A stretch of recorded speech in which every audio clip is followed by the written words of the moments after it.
बोलिए सद्गुरुदेव की जय। साहेब। जो रक्षक तह सेवत नाही, जो भक्षक सेवे नरताहि। अर्थात ये पूरी दुनिया उस परम सत्ता की उपासना नहीं कर रही है, जो भक्षक है उसी की पूजा कर रही है। जानते हैं आप क्या है? साहब का विरोध क्या है, क्यों हुआ? वहीं से संतत्व की धारा चली। इसलिए कबीर साहब को प्रथम संत सदगुरु भी कहते हैं। जब ऐसी ऐसी बातें बोली, लोगों ने कहा कि अटपटी बोल रहा है, इसको कुछ पता नहीं है। सच्चाई कुछ इससे अलग है। सुने, देव पैगंबर रिप मिल, इन्हें माना मूल, निराकार में सब अटके, यही सब इनकी भूल। हाँ, कह रहे ये सब निराकार में अटके। आओ हम देखते हैं, देव ऋषि गण गंधर्व पीर पैगंबर सब वहीं अटके। पहले दृष्टिपात करते हैं दुनिया में ईश्वर किसको मान रही है। ये दुनिया सब लोग, इस पर हम निष्पक्ष दृष्टि से भाव से विचार करें। गण गंधर्व ऋषि मुनि और देवा। गण तो भाई साधारण लोग हैं। गंधर्व आर्टिस्ट, बहुत बड़े बड़े कलाकार। ऋषि मनन करने वाले मुनि, और देवा। देखिए ऐतराज क्या है, सब मिलकर है काल की सेवा। अब ये सब काल पुरुष को मानते हैं। कबीर साहब का विरोध जहां हुआ वो सुने, क्यों हुआ वो सुने। लोगों ने आगे की बात समझी नहीं। साहब आगे कह रहे हैं, पीर पैगंबर, बड़े बड़े पीर पैगंबर, कुतुब और देवा, समस्त देवता सब मिलकर है निरंजन सेवा। ये सभी काल पुरुष की भक्ति कर रहे हैं। अब समाज और लोग इतना भयंकर विरोध कबीर साहब का क्यों किया, वो समझिएगा। पहली बात थी, कबीर साहब बोल रहे हैं ये सब निरंजन की सेवा कर रहे हैं, भक्ति कर रहे हैं। पीर पैगंबर कुतुब ओलिया, काल निरंजन सबको दलिया। पुराने जमाने में हर घर में चक्की होती थी।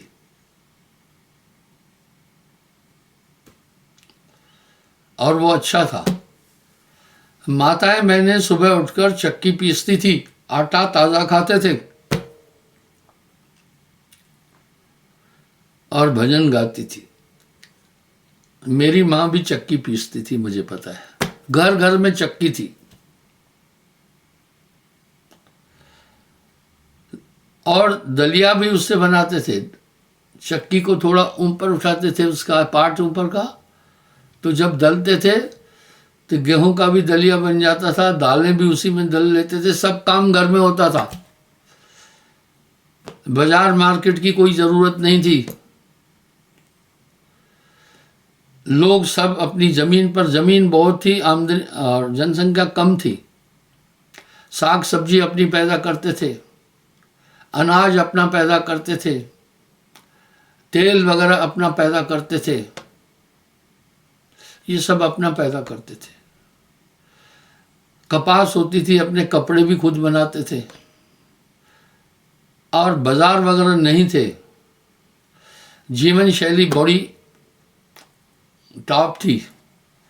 हर गांव में लोहार होता था, हर गांव में बढ़ई होता था, हर गांव में भूज होता था जो दाना भूजता है। वो दौर हमने भी देखा। इस तरह किसान अपनी ज़रूरत की चीज़ें खुद बोता था।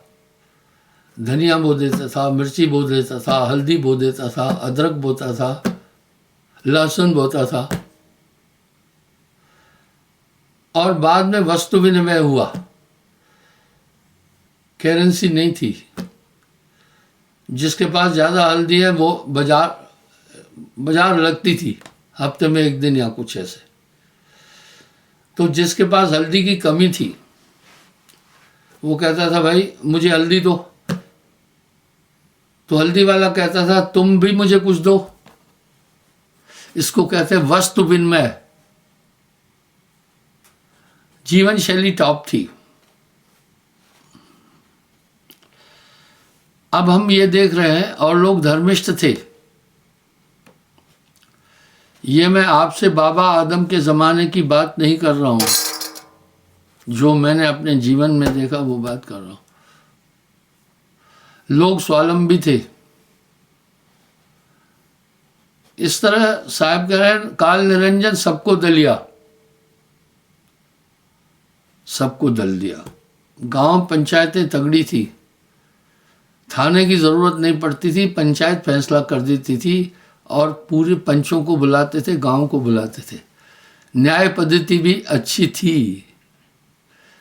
लेकिन सभी भक्ति काल पुरुष की कर रहे थे।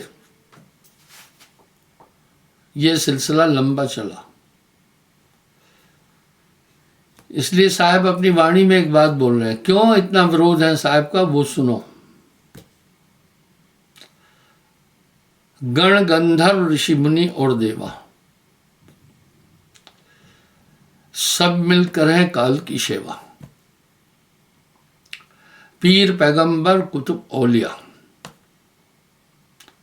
काल निरंजन सबको दल दिया।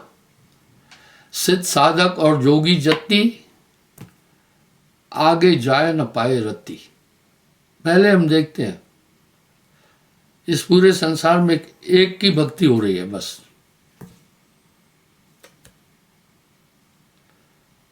वो है निरंजन, काल पुरुष, निराकार। अब साहब क्या बोल रहे हैं वो भी सुने। मन ही निरंजन, मन ही ओंकार, मन ही है करतारा। मन ही निरंजन, मन ही ओंकार, मन ही है करतारा। सब उसी की भक्ति करते हैं। आओ दिखाए हमारे धर्म में निराकार की उपासना होती है। ऋग्वेद भी कह रहा है परमात्मा निराकार है। मैंने 4 वेदों का व्याख्या कई बार दी है। इस्लाम भी कह रहा है बेचुना खुदा, बेचुन यानी निराकार। और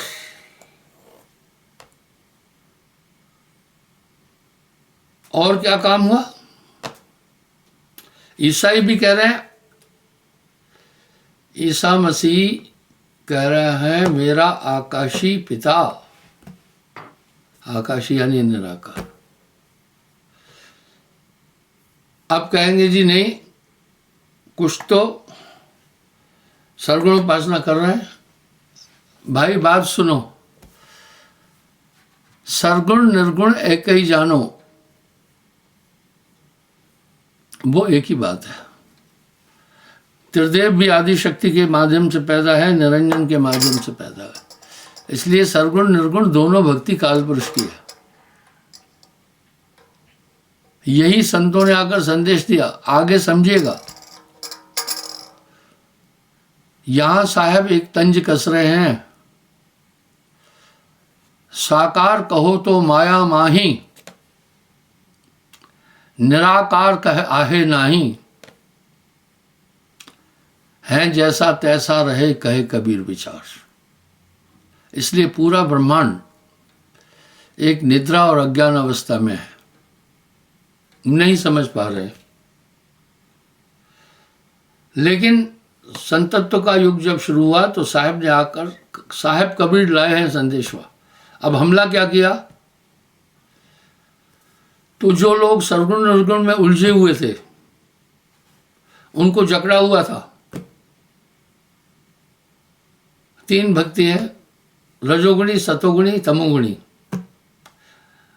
मैंने एक बात कई बार बोली है कि हम किसी भी भक्ति के खिलाफ नहीं, उनका एक दर्जा है। भाई छोटे बच्चों को भेजते हैं नर्सरी में, वो कोई क्लास नहीं है, सिर्फ सभ्यता सिखाई जाती है, कैसे उठना है, कैसे बैठना है। स्कूल में जाने का शौक पैदा किया जाता है, खिलौने दिखाते हैं ताकि इसके अंदर रुचि पैदा हो। हमारे टाइम पर बाल मंदिर था, आजकल LKG, UKG, फलाना KG। दिल्ली में एक प्लेवे स्कूल है, उसको प्लेवे भी कहते हैं। इसकी फीस 50 लाख रुपए महीने में, साल में है 50 लाख रुपए साल। मुझे एक सज्जन ने बताया और दिखाया स्कूल। तो इस तरह से ये बिजनेस हो गई आजकल। स्कूल थे, शिक्षा पद्धति थी, गांव गांव में सरकारी स्कूल था। अभी स्कूल खत्म हो गए, अभी उस पर एजुकेशन माफिया लोगों ने कब्जा कर लिया है। इसलिए देश में 90% लोग प्राइवेट स्कूलों में पढ़ते हैं, 90% लोग। बच्चों की शिक्षा बहुत महंगी हो गई। चलिए मैं अपने पॉइंट पर आऊंगा, इधर उधर नहीं होना है। हमारे जिले में कोई प्राइवेट अस्पताल नहीं था, सरकारी अस्पताल थे। डॉक्टर को भगवान कहते थे, लोग वहां पर इलाज कराते थे। आजकल पद्धति खत्म, क्योंकि प्राइवेट हॉस्पिटल बहुत हो गए। अब लिंक कैसा है, आप वहां जाएंगे आपका इलाज नहीं होगा, जल्दी सरकारी अस्पताल में इलाज नहीं होगा। लोग कहेंगे मैं सरकार के खिलाफ हूं। नहीं भैया, कबरा खड़ा बाजार में सबकी मांगे खैर, ना काहू से दोस्ती ना काहू से बाहर। वो ही डॉक्टर कहते हैं प्राइवेट अस्पताल में जाओ। और प्राइवेट हॉस्पिटलें किन की है? मैक्सिमम उनके रिश्तेदारों की है। यही तो बात है, यही तो बात है। उस समय ऐसा नहीं था। मैं वापस पॉइंट पर आता हूं। तो साहब कह रहे हैं सरगुण निर्गुण एक ही जानो, झूठा सकल पसारा मानो। इसलिए परोक्ष अपरोक्ष रूप से सभी निरंजन की भक्ति करते, निराकार की भक्ति। अब यहां साहब तंज कस रहे हैं। साकार कहो तो माया माही, साकार यानी पंचभौतिक, वो माया है। निराकार कहे आहे नहीं, है जैसा तैसा रहे कहे कबीर विचार। अब एक पूरा सिस्टम बना हुआ कि सभी लोग सरगुण निर्गुण भक्ति में लगे हुए थे। अब यहां साहब एक बात कह रहे हैं, भक्ति भक्ति सब जगत बखाना। भाई भक्ति भक्ति सब जगत बखाना, भक्ति भेद कोई बिरला जाना। आगे भक्त भय वह भारी, करी भक्त पर युक्त निधारी। शिव गोरख और वह आचारी, माया ने सबको ठग डाली। वाह! इससे उनका सिस्टम थोड़ा घबराया, इसलिए उन्होंने एक चाल चली। कहा भाई ये कबीर कुछ बड़ा लिखा नहीं है, लेकिन एक कहावत है, सच्चाई छिप नहीं सकती बनावट के उसूलों से। सच्चाई छिप नहीं सकती बनावट के उसूलों से, खुशबू आ नहीं सकती कागज के फूलों से। हमारे एक जुट्ठे ने फिर इसको काउंटर करने के लिए एक शेर बनाया, सच्चाई छिप भी सकती है अगर आपस में मैल हो, खुशबू आ भी सकती है अगर कागज में सैल हो। यानी खुशबू छिड़क दो। ओ वाह वाह, क्या बात है। अब उन्होंने एक चाल चली, देखा हमारा रोजगार सब बंद हो जाएगा। कबीर साहब को एक नाजायज संतान के रूप में प्रोड्यूस किया, कुंवारी ब्राह्मणी का बच्चा। बदस्तूर वो एजुकेशन सिलेबस में बच्चों को पढ़ाया गया, सबके दिमाग में एक चीज भर दी गई, पढ़ा लिखा नहीं था, और वो सब चीजें दिमाग में सेट हो गई। मैं आपको र्यूमर की बात बताता हूं, राइबर्ट पब्लिसिटी की बात बताता हूं।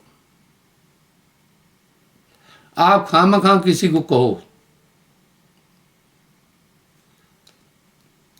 कि भाई नीर सिंह ठग है, जब ये वायरल हो जाएगा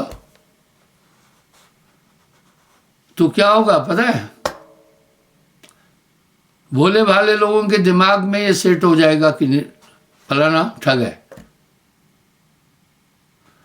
उनके दिमाग में ये सेट हो जाएगा। वो आदमी कितनी भी सफाई देगा उसका असर किसी पर नहीं पड़ेगा। ये है शिक्षा का अभाव, विवेकहीनता। मैं आपका एक उदाहरण देता हूं। एक बार राजा का एक धोबी था, राजा के कपड़े धोता था।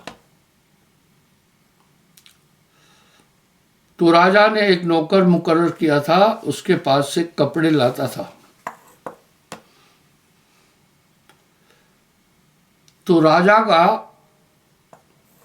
वो आदमी धोबी के पास कपड़ा लेने के लिए धुले हुए गया, तो धोबी रो रहा था और वो कपड़े नहीं धोया था, रो रहा था।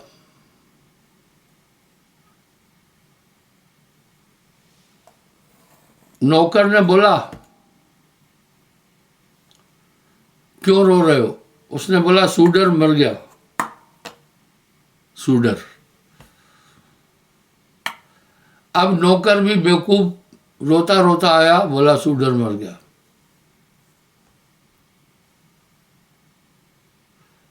बाकी पूरे उस राजा के राज्य में भी लोग रोने लगे, सूडर मर गया।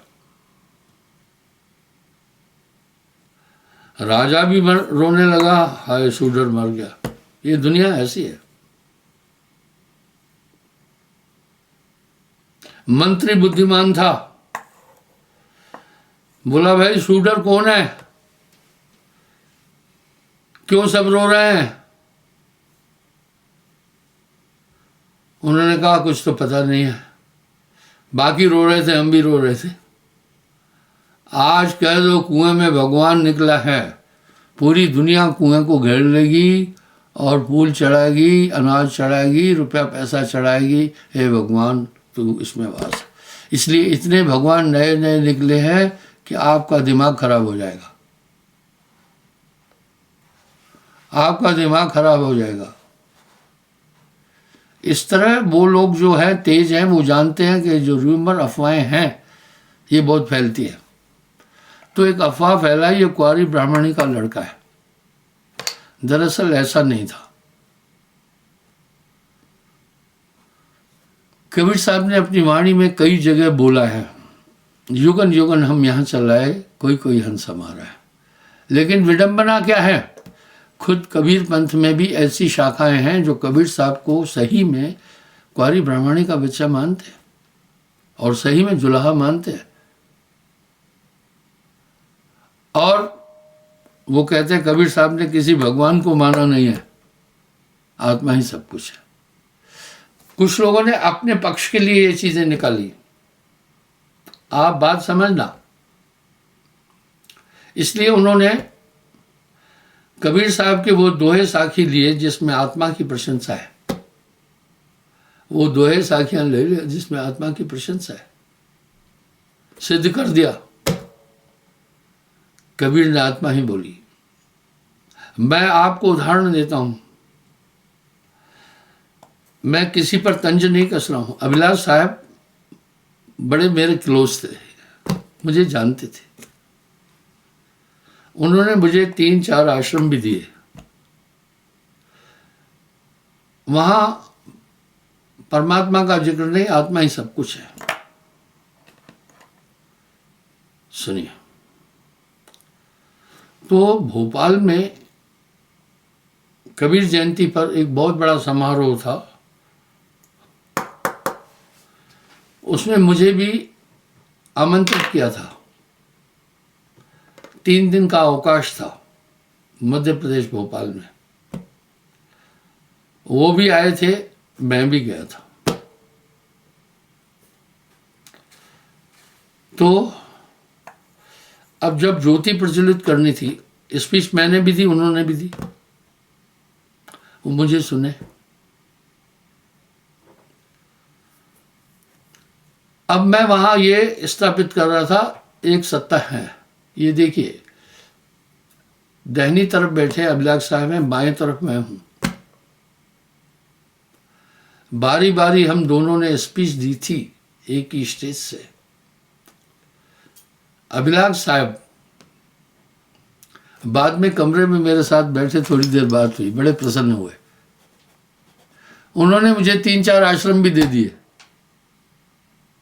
खैर आइए, मैं इनको छोटा नहीं दिखा रहा हूं, महापुरुष ज्ञानी थे। कहने का मतलब था कि कबीर पंथ में भी ऐसे मत हैं जो ईश्वर को नहीं मानते, कहते आत्मा ही सब कुछ है। लेकिन नहीं, कबीर साहब ने ऐसा कभी नहीं किया। कहा उनके पूरे लिटरेचर का अध्ययन कर लो तो वो कह रहे युगन युगन मैं यहां चला आया, कोई कोई हंसा मारा है। सच है कि उसमें थोड़ा पिछड़ा वर्ग और हरिजन ज्यादा आए। क्यों आए? क्योंकि उनको मंदिर में जाना वर्जित था, पर वो भी भक्ति करना चाहते थे। कुछ आर्य समाज में चले गए, कुछ कबीर साहब के यहां गए। लेकिन साथ में एक बात पर गौर करना, काशी हिंदू धर्म की राजधानी है। काशी के नरेश वीर सिंह बघेल क्षत्रिय थे, वो कबीर साहब के शिष्य थे। सोचो, वो आइडियोलॉजी समझ गए थे। लेकिन अभी भी लोगों के अंदर एक धारणा स्थान किया हुआ है, कबीर पंथ यानी हरिजनों का टोला। ऐसा नहीं है। तो वहां समारोह के बाद प्रेस कॉन्फ्रेंस हुई भोपाल में मुझसे, क्योंकि मुझे मुख्य अतिथि के तौर पर बुलाया गया था और अभिलाष साहब को भी। मैंने आपको फोटो दिखा दिया। मुझसे कुछ पत्रकारों ने तीखे सवाल पूछे। उनमें यह भी सवाल पूछा कि भाई कबीर साहब तो हरिजनों के पैरोकार थे। मैं कहा नहीं, ये आपकी अनभिज्ञता है। और सही में आप निष्पक्ष देखें, कश्मीर से कन्याकुमारी, कच्छ से कोहिमा, उत्तर से दक्षिण, पूरब से पश्चिम, पूरे भारत का भ्रमण करना। कबीर पंथ में 95% हरिजन है। जो मेरी बात से सहमत है वो हाथ खड़ा करे।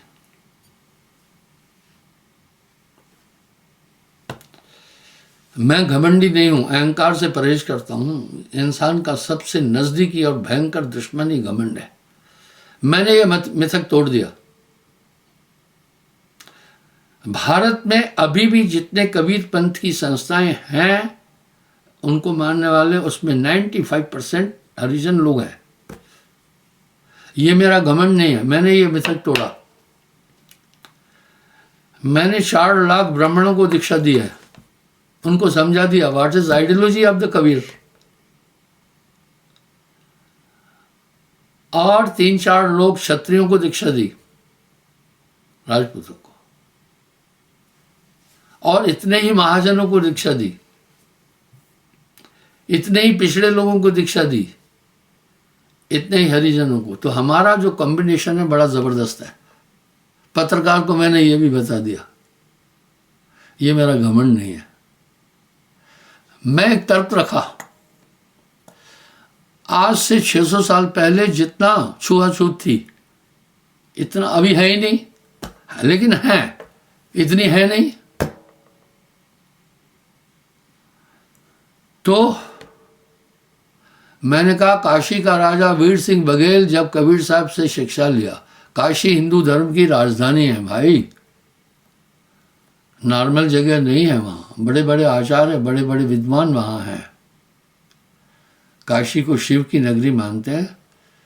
जब काशी का राजा वीर सिंह बघेल कबीर साहब से शिक्षा लिया तो कोई ना कोई बात तो थी ना, वो समझ चुका था। मेरा ये तर्क है। इसी तरह काशी का सबसे बड़ा विद्वान सर्वदानंद पंडित, वो भी कबीर साहब से शिक्षा लिया, जो शास्त्रार्थ में सभी ब्राह्मणों को हरा चुका था, वो भी उनका शिष्य हुआ। कई एग्जाम्पल मिलते हैं, वो समझ चुके। ये राइट पब्लिसिटी थी, क्योंकि बाकी लोगों के रोजगार को नुकसान हो रहा था। वो कह रहे दिल में खोजो, दिल में खोजो, यही करीमा रामा।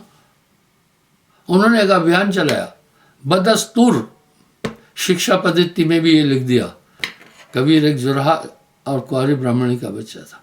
सबके दिमाग में ये विषय सेट कर दिया गया। इसलिए आप देखना,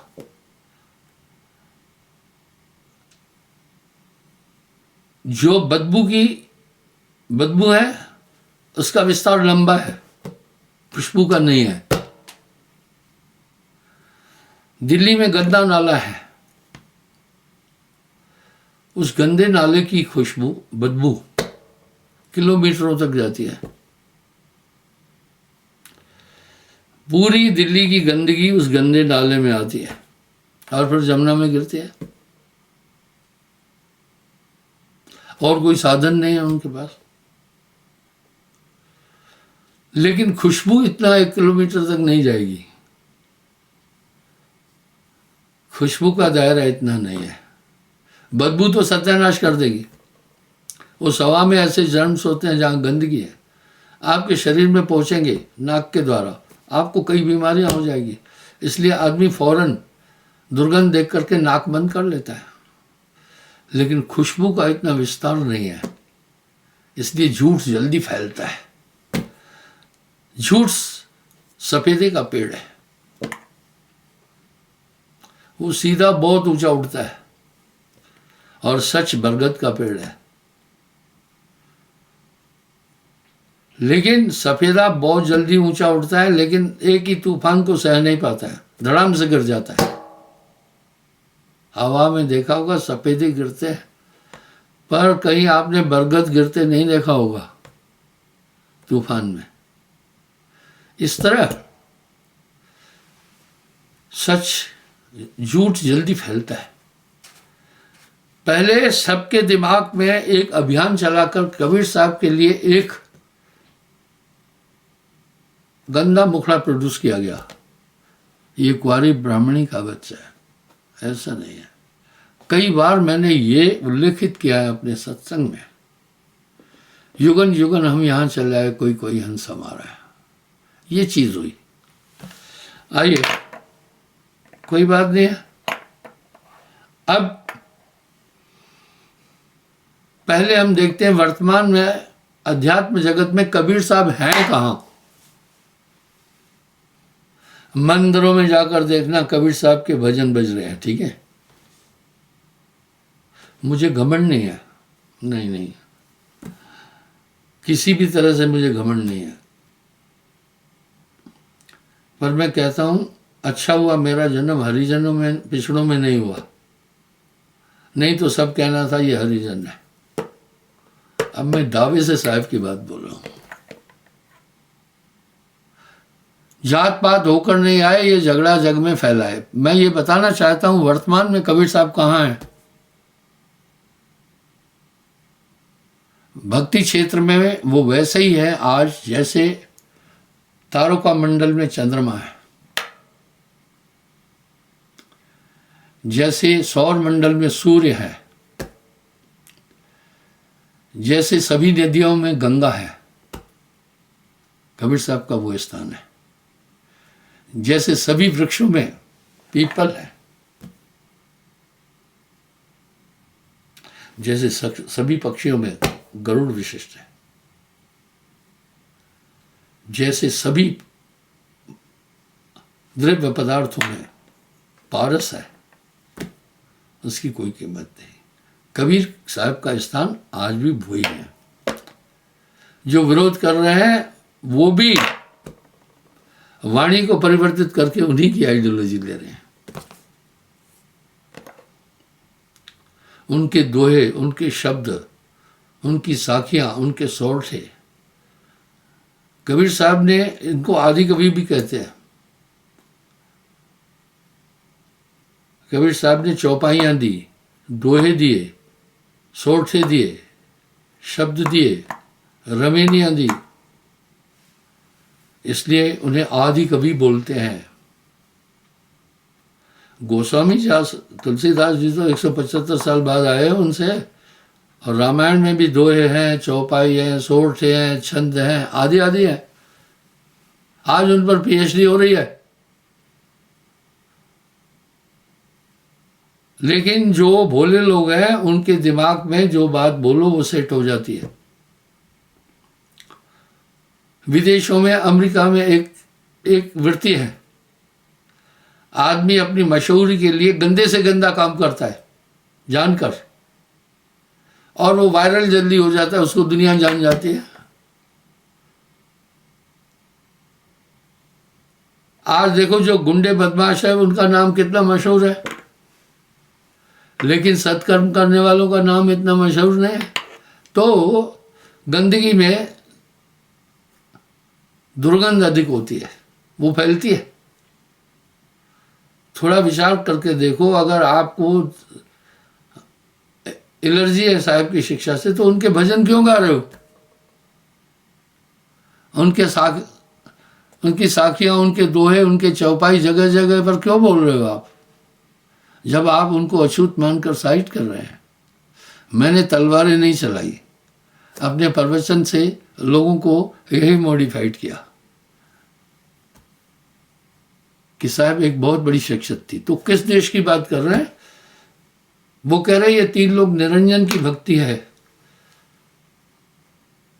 3 लोग पढ़ ले तराई, चौथा लोग अमर है भाई, तहा नहीं पढ़ ले की छाया।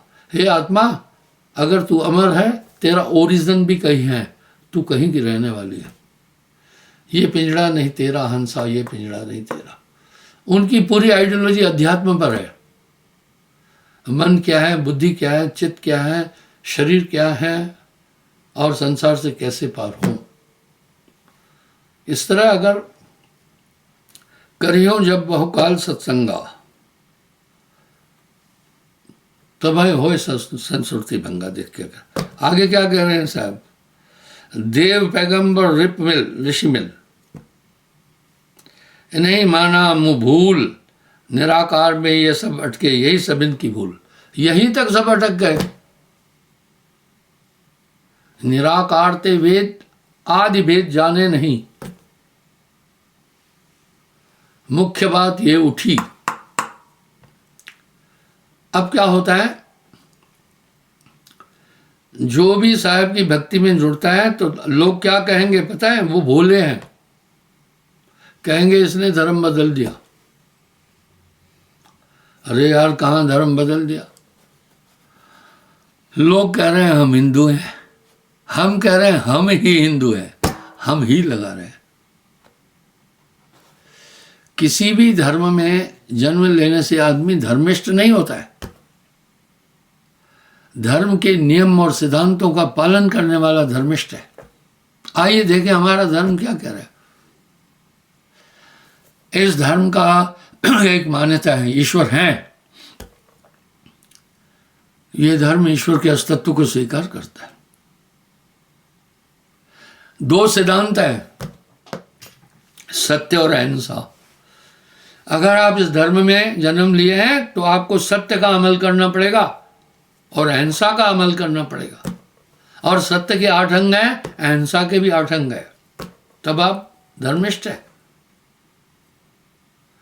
सत्य के 8 अंग हैं, सत्य सोचना, सत्य व्यवहार करना, सत्य संग करना, सत्य आहार करना, सत्य चिंतन करना, सत्य ही संग करना, सत्य ही जीवन में उतारना। सत्य के 8 अंग हैं।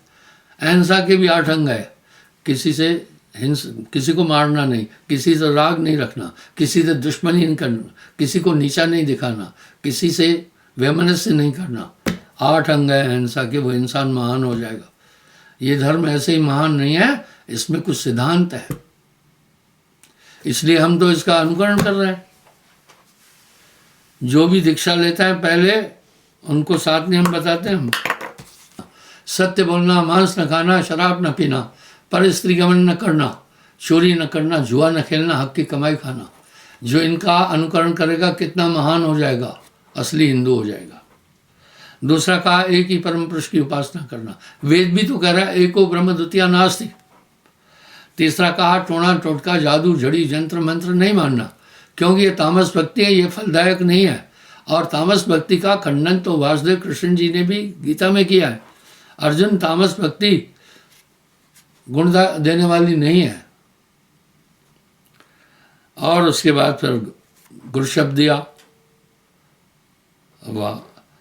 उसके बाद सुमरन बताया, ध्यान पद्धति बताई। आपको कौन सा हमने कल में पढ़ना सिखाया? शुद्ध हिंदू बना दिया, शुद्ध हिंदू बना दिया। धर्म में जन्म लेने से धर्मिष्ठ नहीं होता है, कर्म से ही होता है। रावण कोई राक्षस नहीं था। मैं रावण का पैरोकार नहीं हूं, उत्तम कुल पुरुष के वंशा। रामायण में गोस्वामी जी रहे, पुलस ऋषि के नाती थे रावण, पर कर्म के कारण पर स्त्री गमन किया, राक्षस कहलाया। और साहब ने तो यहाँ कहा मांसाहारी मानवा प्रत्यक्ष राक्षस जान, इनकी संगत मत करो हे भक्ति में हान। तो इस तरह से हम अलग धर्म नहीं बना रहे, हम कुछ अलग नहीं बोल रहे, हम किसी का धर्मांतरण नहीं कर रहे, धर्मनिष्ठ बना रहे हैं। मुझसे मुसलमान लोग भी दीक्षा लिए, इन नियमों का पालन करो, बात खत्म है। फिर ईसाई भी नाम ले। विदेशों में जाता हूं, एक बार में 300-400 लोगों को यूक्रेन, रशिया आदि देशों में नाम देता हूं। खुशी है, वो उसका अनुकरण कर रहे हैं। तो भैया अभी इन्होंने हमें कह दिया ये धर्म खराब कर रहे हैं, उल्टा चोर कोतवाल को डांट। वो हिसाब है। भैंस कहती है गाय को चल चल पूछ कल्ली, यानी चल चल तेरा पूंछ काला है। अरे भैंस, तू तो सगरी काली है, तू पूरी का। आपको भी लोग तंग करते होंगे, इन्होंने धर्म बदल दिया, हमने किसी का, जो आपका नाम है वही है। हमने कभी आपका, जो मेरे ब्राह्मण नाम है, क्षत्रिय नाम है, जनेऊ पहनते, किसी को कहा नहीं पहनो, किसी को नहीं कहा चोटी काटो भैया। लेकिन वो भयभीत इसलिए हुए कि बहुत बड़ी तादाद में लोग दूसरे पंथों को छोड़कर हमें ज्वाइन कर रहे हैं। समस्या यहाँ आई है। मैं आपसे एक प्रार्थना करूंगा, सबसे बड़ा पुण्य क्या है वो सुनना। एक जीव को भक्ति जड़ाए, सो तो कोट गौ फल पाए। एक आदमी को अध्यात्म में लाने से करोड़ों गायों को कसाई से छुड़ाने का बड़ा पुण्य है। आप सोचें, आपने मुझसे दीक्षा ली, आपने सब छोड़ दिया, न जाने कितने मुर्गे खाए जाने थे आपने, न जाने कितनी मछलियां गड़क जाना था आपने, न जाने कितने बकरे खाए जाने थे, वो हिंसा छुटाई। हमें तो लोग रावण भी बनाने की कोशिश कर रहे हैं। यह निंदा से मत डर तू बंदे, सबसे बड़ा इनाम है ये। अरे नाचन निकली बावड़ी तो घूंघट कैसा? अरे जो नाचने निकली है वो तो अंग अंग थिरकाना है, घूंघट कैसा है फिर? खुल के नाचना। तो साहब भी कह रहे हैं खेलना हो तो खेलिए, पक्का हो के खेल, कच्ची सरसों पेर के खली बयाना तेल। मैं क्षमा चाहता हूँ, 1.25 घंटा होने वाला है मुझे।